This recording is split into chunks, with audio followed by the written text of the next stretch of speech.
नमस्कार दोस्तों, स्वागत है आप सभी का क्रीसेंट एजुकेशन क्लासेस में। कैसे हैं आप सभी लोग? आई होप आप सभी लोग हेल्दी होंगे और अच्छी तैयारी कर रहे होंगे आगामी एग्जाम की।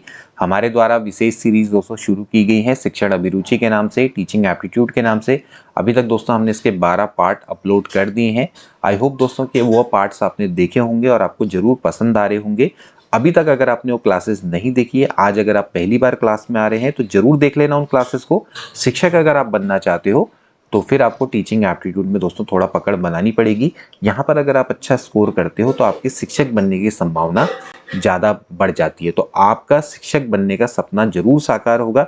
इस सीरीज को जरूर फॉलो करें, अपने दोस्तों के बीच में शेयर करें और पसंद आती है तो लाइक करना ना भूलें। आज हम दोस्तों आपको उत्तराखंड प्रवक्ता स्क्रीनिंग से संबंधित दोस्तों कुछ महत्वपूर्ण एमसीक्यू करवाने वाले हैं। ऐसे एमसीक्यू उत्तराखंड प्रवक्ता स्क्रीनिंग में एक्सपेक्टेड होंगे। ये महत्वपूर्ण एमसीक्यू हैं। इसके अलावा जो एक्स्ट्रा फैक्ट्स हैं दोस्तों वो भी आपको बताएंगे।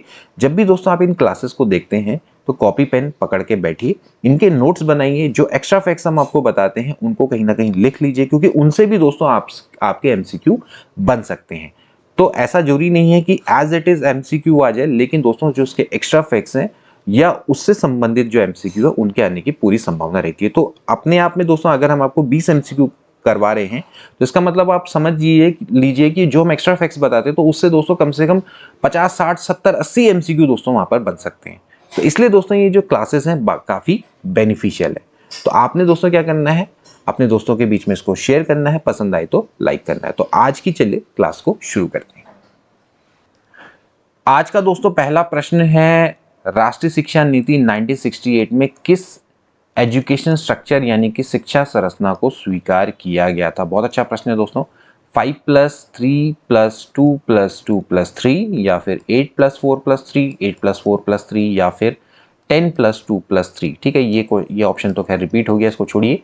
लेकिन फिर भी नेशनल एजुकेशन पॉलिसी 1968 में किस एजुकेशन स्ट्रक्चर को दोस्तों एक्सेप्ट किया गया था? तो इसका राइट आंसर है दोस्तों डी वाला 10+2+3। बहुत महत्वपूर्ण दोस्तों ये एमसीक्यू है। नेशनल एजुकेशन पॉलिसी 1968 दोस्तों कोठारी आयोग आया था। तो कोठारी आयोग के बाद दोस्तों कमेटी बैठी थी। कमेटी का काम था दोस्तों कि जो कोठारी आयोग ने जितनी भी सिफारिशें दी हैं उनको चेक करना, उनकी अनुशंसा करना। इसके अलावा दोस्तों एक ड्राफ्ट तैयार करना नेशनल एजुकेशन पॉलिसी का। उसके बाद ही दोस्तों 24 जुलाई 1968 को दोस्तों आपकी नेशनल एजुकेशन पॉलिसी यानी कि राष्ट्रीय शिक्षा नीति 1968 आपकी लागू हुई थी। इन्होंने दोस्तों पूरे देश में 10+2+3 का जो स्ट्रक्चर है उसको दोस्तों एक्सेप्ट किया था। ऐसी एजुकेशन स्ट्रक्चर को दोस्तों एक्सेप्ट किया था। ठीक है ना, तो ये चीज आपने यहाँ पर ध्यान रखनी है। यहाँ पर 10+2+3 का मतलब क्या है? देखिए पहले जो 10 साल है दोस्तों उसमें आपका क्या होना चाहिए, कोर करिकुलम होना चाहिए, जैसे हम कहते हैं ना आधारभूत पाठ्यचर्या करिकुलम, जो कि मतलब कि सबके लिए समान हो। ठीक है, इसके अलावा +2 में दोस्तों क्या था, ये आवश्यकता अनुसार था, आवश्यकता अनुसार पाठ्यक्रम जो +2 में। इसमें दोस्तों उन्होंने कोशिश करी थी कि वोकेशनल कोर्सेज को भी जोड़ा जाए। 50% छात्रों को वोकेशनल कोर्स की ओर को मोड़ा जाए, मतलब कि उनको वोकेशनल कोर्स करवाए जाए ताकि दोस्तों आगे जाके वो रोजगार कर सके। और +3 का मतलब है कि दोस्तों जो ग्रेजुएशन का पाठ्यक्रम है यानी स्नातक है वो 3 साल का होगा। तो इस तरह से दोस्तों आप इसको समझ सकते हैं। अगला प्रश्न देखेंगे दोस्तों, राष्ट्रीय शिक्षा नीति 1968 में +2 पर कितने प्रतिशत छात्र छात्राओं को व्यावसायिक वर्ग की ओर को मोड़ने का प्रस्ताव किया गया था? तो अभी दोस्तों मैंने आपको इसके बारे में बताया था एक्स्ट्रा फैक्ट्स। तो देखिए वही एमसीक्यू है। 25%, 50%, 75% या फिर 80%। तो 50% इज द राइट आंसर। तो नेशनल एजुकेशन पॉलिसी 1968 में +2 में आपके 50% छात्र छात्राओं को व्यावसायिक वर्ग यानी कि वोकेशनल कोर्स की ओर उसको जो मोड़ने का प्रस्ताव किया गया था।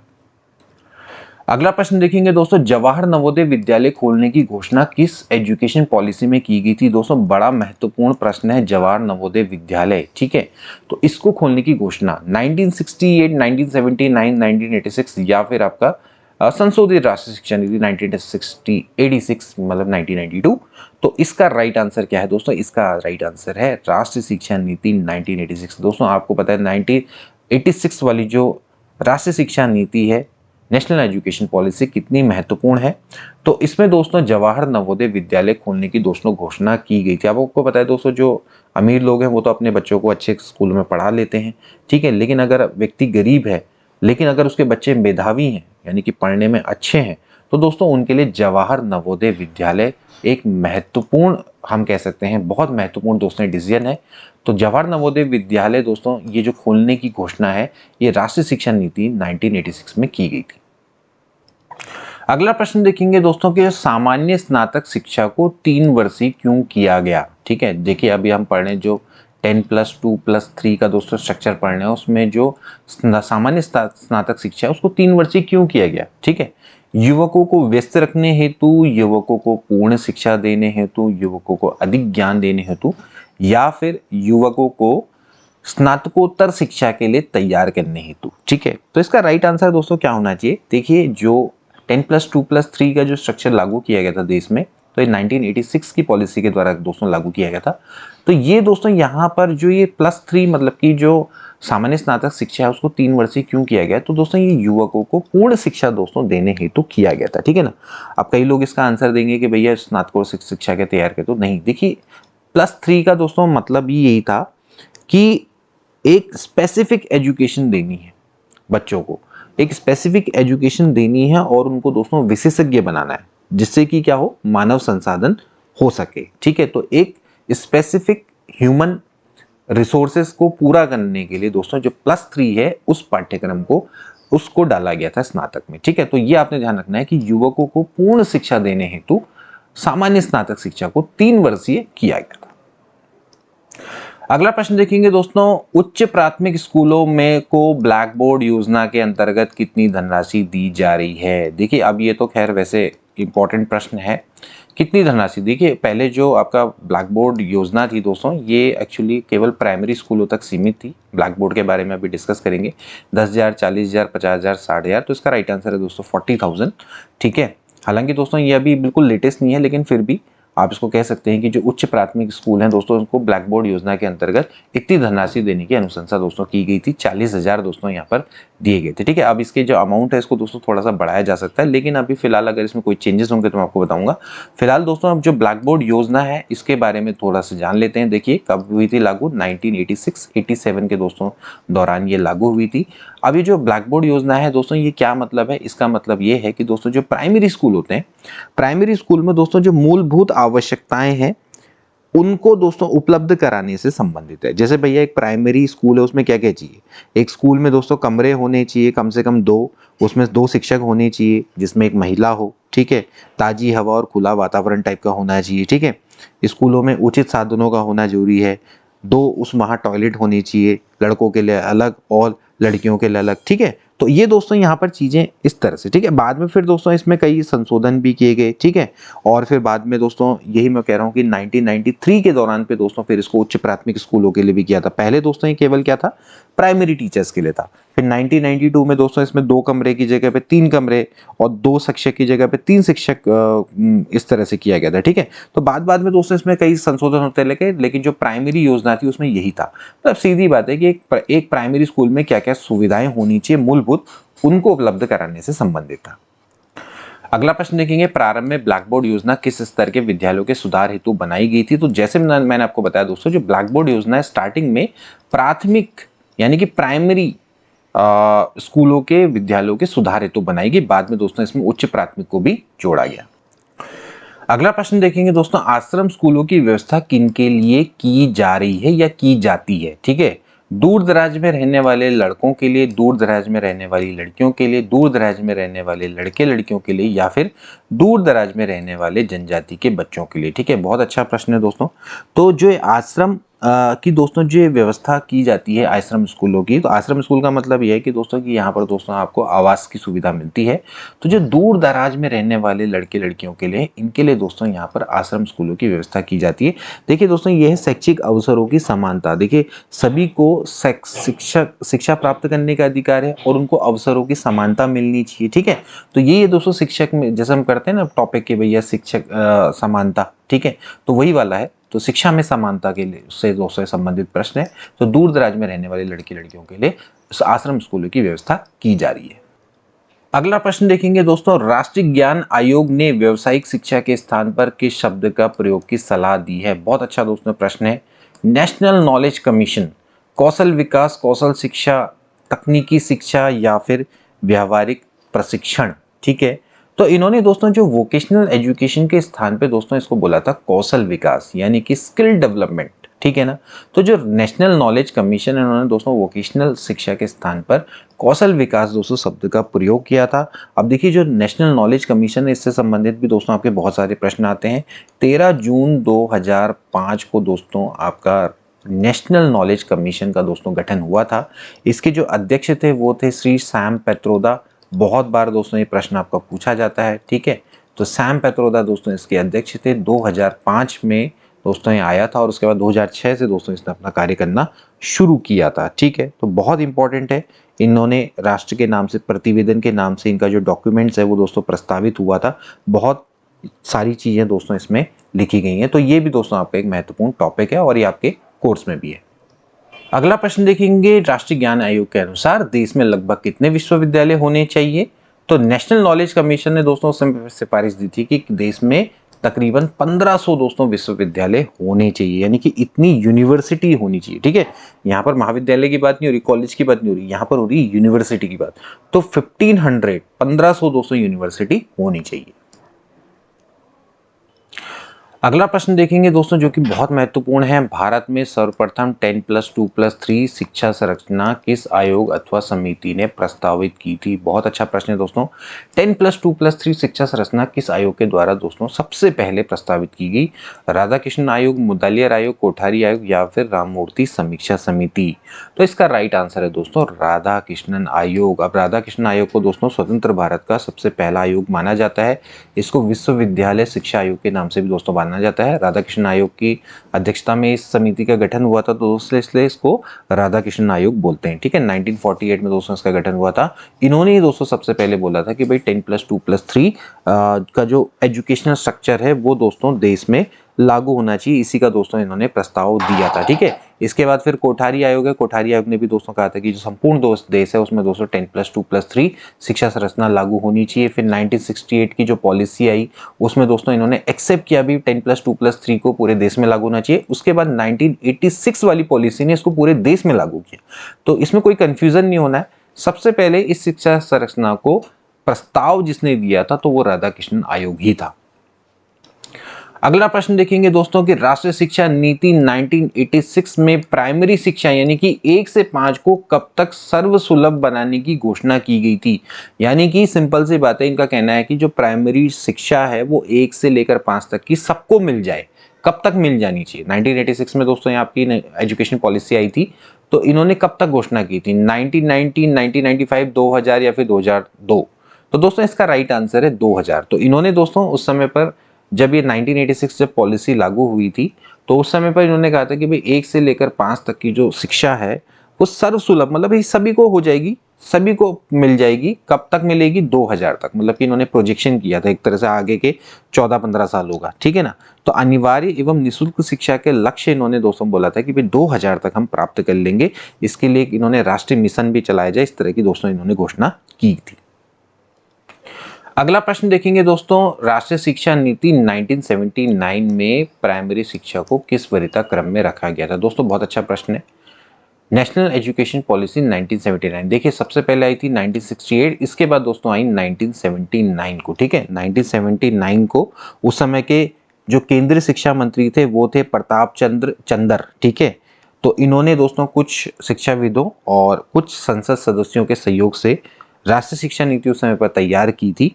तो कौन थे दोस्तों, मैं आपको बता देता हूँ। उस समय के जो केंद्रीय शिक्षा मंत्री थे वो थे प्रताप चंद्र चंदर, ठीक है ना। तो उस समय पर दोस्तों इस एजुकेशन पॉलिसी को उस समय पर लागू किया गया था। कब किया गया था। अप्रैल 1979। अब एग्जैक्ट डेट तो मुझे पता नहीं, लेकिन अप्रैल 1979 में दोस्तों इसको लागू किया गया। तो इन्होंने दोस्तों जो प्राइमरी शिक्षा है उसको पहली वरीयता दी थी, ठीक है, प्रथम वरीयता दी थी। उसके बाद प्रौढ़ शिक्षा को दोस्तों इन्होंने द्वितीय वरीयता दी थी और फिर माध्यमिक शिक्षा को इन्होंने तृतीय वरीयता दी थी। यानी कि दोस्तों जो प्रौढ़ शिक्षा है उसको माध्यमिक शिक्षा से ऊपर रख रहे हैं। तो फर्स्ट प्रायोरिटी किसको दी गई, प्राइमरी शिक्षा को ही दी थी। अगला प्रश्न देखेंगे, नेशनल एजुकेशन पॉलिसी 1979 में प्रौढ़ शिक्षा के अंतर्गत किस आयु वर्ग के लोगों को रखा गया था। एक दोस्तों बहुत अच्छा प्रश्न है। जैसे कि मैंने अभी आपको बताया कि यहाँ पर दोस्तों इसको सेकंड प्रेफरेंस दी गई थी प्रौढ़ शिक्षा को, ठीक है। तो प्रौढ़ शिक्षा में दोस्तों इन्होंने रखा था कि भैया 15 से लेके 40 तक के, ठीक है, 15 से लेके दोस्तों आपके 15 से लेके 40 नहीं, सॉरी 15 से लेके दोस्तों 35, ठीक है, 15 से 40 नहीं, आई एम सॉरी, 15 से लेके दोस्तों आपके 35 वर्ग के जो प्रौढ़ है इनको दोस्तों शिक्षा देने के लिए इसको रखा गया था, ठीक है। तो 15 से 35 तक के जो आपके प्रौढ़ शिक्षा मतलब कि जो आयु के वर्ग के लोग हैं इनको दोस्तों रखा गया था, ठीक है ना। तो प्रौढ़ शिक्षा पे दोस्तों इन्होंने कहा था कि विशेष ध्यान दिया जाए। करना क्या था, निरक्षरता है उसको दूर करना था, ठीक है। तो उसको दोस्तों दूर करने के लिए प्रौढ़ शिक्षा पर यहाँ पर विशेष ध्यान दिया गया था। तो उन्होंने कहा था कि भाई कई सारे अनौपचारिक कार्यक्रम चलाए जाएं, ठीक है, तो अनौपचारिक शिक्षा के कार्यक्रम चलाए जाएं जिससे कि इनको शिक्षा दी जा सके। अगला प्रश्न देखेंगे, संशोधित राष्ट्रीय शिक्षा नीति 1986 में प्राथमिक शिक्षा को कब तक सर्वसुलभ बनाने की घोषणा की गई है। अब देखिए यहाँ पर हम बात कर रहे हैं संशोधित राष्ट्रीय शिक्षा नीति। 1986 में तो दोस्तों आपकी राष्ट्रीय शिक्षा नीति आई थी, उसके बाद संशोधित आई थी 1992 में, ठीक है। तो इसमें तो जो टारगेट था 86 वाले में इसमें रखा गया था 2000 तक, और इसके बाद दोस्तों जो संशोधित राष्ट्रीय शिक्षा नीति आई 1992 इसमें प्राइमरी एजुकेशन को 2005 तक सर्वसुलभ बनाने की दोस्तों घोषणा की गई। तो इसका राइट आंसर क्या हो जाएगा, 2005। अगला प्रश्न देखेंगे, जवाहर नवोदय विद्यालयों में ग्रामीण क्षेत्र के बच्चों के लिए कितने % का रिजर्वेशन है। बहुत अच्छा प्रश्न है दोस्तों। जवाहर नवोदय विद्यालय में जो ग्रामीण क्षेत्र के बच्चे आते हैं उनके लिए कितने % का रिजर्वेशन है, 50%, 60%, 70 या फिर 75%, ठीक है। तो इसका राइट आंसर है दोस्तों 75%। 75% का रिजर्वेशन दोस्तों ग्रामीण क्षेत्र के बच्चों के लिए है, ठीक है।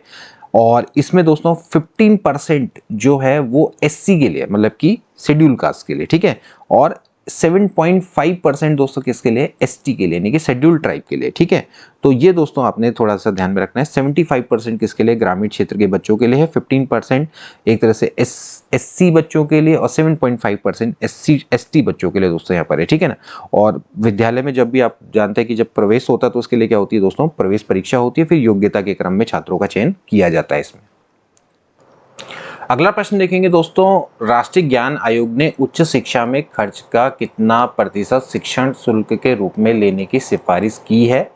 नेशनल नॉलेज कमीशन ने हायर एजुकेशन में खर्च का कितना % शिक्षण शुल्क के रूप में लेने की, मतलब कि जो आप शिक्षण शुल्क लेते हैं वो कितना लेने की सिफारिश की थी, ठीक है, जो जितना आपका खर्चा आता है। तो 5%, 10%, 15%, 20%। इसका राइट आंसर है दोस्तों 20% दोस्तों इन्होंने सिफारिश की थी। जो हायर एजुकेशन में जितना खर्चा आता है तो उसका इतना % शिक्षण शुल्क के रूप में लिया जाए। अगला प्रश्न देखेंगे दोस्तों, राष्ट्रीय शिक्षा नीति 1968 में अनिवार्य एवं निःशुल्क प्राथमिक शिक्षा के लक्ष्य को कब तक प्राप्त करने की घोषणा की थी। तो देखिए हर शिक्षा नीति ने अपने अपने लक्ष्य बनाए, तो इनका दोस्तों जो लक्ष्य था वो था 1978 तक का, यानी कि अगले 10 वर्ष में। तो राष्ट्रीय शिक्षा नीति 1968 में अनिवार्य एवं निःशुल्क प्राथमिक शिक्षा के लक्ष्य को 1978 तक दोस्तों इसने प्राप्त करने की घोषणा की थी। अगला प्रश्न देखेंगे दोस्तों, राष्ट्रीय शिक्षा योजना 1986 में 1995 तक कितने % छात्र छात्राओं को व्यावसायिक धारा में लाने की घोषणा की गई, ठीक है ना। ये वही चीज है दोस्तों कि नेशनल एजुकेशन जो आपकी पॉलिसी है 1986 में, उन्होंने 1995 तक का लक्ष्य रखा था कि इतने बच्चों को दोस्तों बिल्कुल वोकेशनल कोर्सेज करवाए जाएंगे, ठीक है, 1995 तक। तो कितने थे दोस्तों, 25%। तो 25% बच्चों को व्यावसायिक स्ट्रीम में, ठीक है, वहां पर दोस्तों लाने की घोषणा दोस्तों की गई थी 1995 तक। अगला प्रश्न देखेंगे दोस्तों, 10+2+3 जो शिक्षा संरचना है उसमें +2 में मूल रूप में कितने वर्ग किए गए हैं, ठीक है। तो जो 10+2+3 शिक्षा संरचना में कितने वर्ग किए गए हैं, 2, 3, 4, 5। तो मूल रूप में दोस्तों इसमें 2 ही वर्ग हैं, ठीक है। एक है दोस्तों सैद्धांतिक और दूसरा है दोस्तों व्यवसायिक, ठीक है। तो सैद्धांतिक और व्यवसायिक, ठीक है। तो सैद्धांतिक और व्यवसायिक वर्गों में दोस्तों इसको विभाजित किया गया है, ठीक है। तो सैद्धांतिक का मतलब क्या है, सिंपल से समझ लें कि जैसे आपके जो मेधावी छात्र हैं तो उनको क्या है कि अगर हायर एजुकेशन में प्रवेश चाहिए तो सैद्धांतिक शिक्षा वो प्राप्त कर सकते हैं, ताकि वो क्या कर सके, फिर आगे जाके दोस्तों क्या कर सके, मतलब कि रिसर्च कर सकें, जो भी आप हायर एजुकेशन ले सकें। और एक होते हैं व्यवसायिक की, मतलब ये है कि भैया कुछ ऐसे बच्चे होते हैं कि जिनको व्यवसायिक शिक्षा दी जाए, जिससे कि क्या होगा कि भैया +3 में क्या होगा, प्रवेश का दबाव कम होगा, उसके बाद दोस्तों उनको रोजगार मिल जाएगा, तो फिर वो आगे जाके क्या करेंगे, अपना रोजगार चला सकेंगे, ठीक है। तो +3 में दबाव कम करने के लिए तो एक सैद्धांतिक और एक व्यवसायिक। अगला प्रश्न देखेंगे, जवाहर नवोदय विद्यालयों में कक्षा 6 से 8 तक शिक्षा का माध्यम क्या है। दोस्तों बहुत अच्छा प्रश्न है। क्षेत्रीय भाषाएं, राष्ट्रभाषा हिंदी, हिंदी व अंग्रेजी या फिर अंग्रेजी। तो इसका राइट आंसर है दोस्तों कि 6 से लेकर 8 तक दोस्तों क्या है, शिक्षा का माध्यम क्षेत्रीय भाषाएं हैं। ठीक है, जो कि जिस पर्टिकुलर क्षेत्र से आएगा तो वो क्षेत्रीय भाषाएं हैं। ठीक है, शिक्षा का माध्यम। हालांकि दोस्तों आप ध्यान रखना है कि 9 से 12 तक का जो माध्यम है दोस्तों वो क्या है, राष्ट्रभाषा हिंदी और अंतर्राष्ट्रीय भाषा अंग्रेजी। ठीक है, तो जो जवाहर नवोदय विद्यालय है उसमें 6 to 8 तक शिक्षा का माध्यम क्षेत्रीय भाषाएं हैं, लेकिन 9 to 12 तक जो शिक्षा का माध्यम है वो राष्ट्रीय भाषा हिंदी और अंतर्राष्ट्रीय भाषा अंग्रेजी है। ये दोस्तों आपने ध्यान रखना है। तो ये थे दोस्तों आज के कुछ महत्वपूर्ण मॉडल एमसीक्यू। आई होप दोस्तों ये आपको मदद करेंगे आगामी सभी एग्जाम में। तो आज की वीडियो कैसी लगी जरूर कमेंट करके बताना, और आज की जितने प्रश्न थे आपका कितना स्कोर रहा ये भी जरूर बताएं। तो मिलते हैं अगली क्लास में। सबको गुड बाय।